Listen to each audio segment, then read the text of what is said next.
Kate Maltby, the Conservative activist who has made allegations of sexual harassment against the first Secretary of State, Damian Green, received a series of violent threats after the Daily Mail published an article calling her one very pushy lady, her friends say.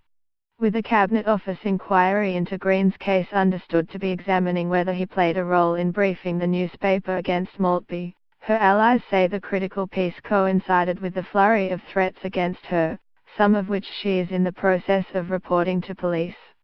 The Mail article quoted a Tory source dismissing Maltby, who is a director of the think tank Bright Blue, as a political groupie, and another saying, she might be more careful the next time she's asked to write a piece trashing a decent man.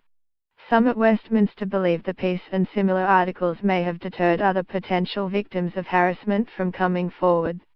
Maltby's friends say she received threats on social media and by email.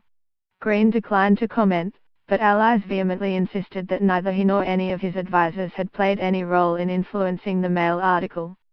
Green, who was a friend of Theresa May's when the pair attended Oxford University together, has continued in his post while the Cabinet Office head of ethics, Sue Gray, examines his case.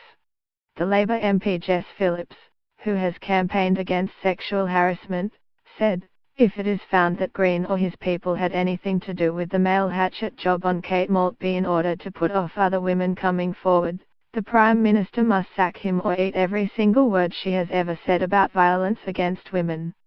The alleged threats against Maltby come amid growing concern at Westminster about the climate of political debate, with female MPs in particular reporting frequent threats and personal insults.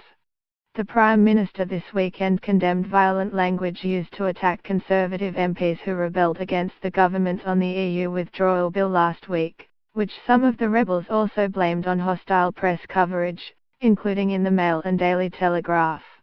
After the Mail described the rebels as self-consumed malcontents, who had betrayed their leader, party and 17.4 million Brexit voters, Dominic Grieve, who tabled the key amendment, as well as his fellow rebel Anna Soubry, said they had received personal threats. May tweeted on Saturday, "Threats of violence and intimidation are unacceptable and have no place in our politics. Everybody should be treated with tolerance, decency and respect." Green's fate is likely to be announced this week, though he could then face a separate investigation by the Parliamentary Standards Watchdog. Gray is understood to have considered evidence on Maltby's claim that Green appeared to solicit sex from her in exchange for political mentoring, and separate allegations about porn being found on his office computer in a police raid almost a decade ago. In an article last month for The Times which prompted the inquiry, Maltby said she had met Green in a Waterloo pub, where she said the MP had offered to help her take steps towards becoming a Conservative candidate.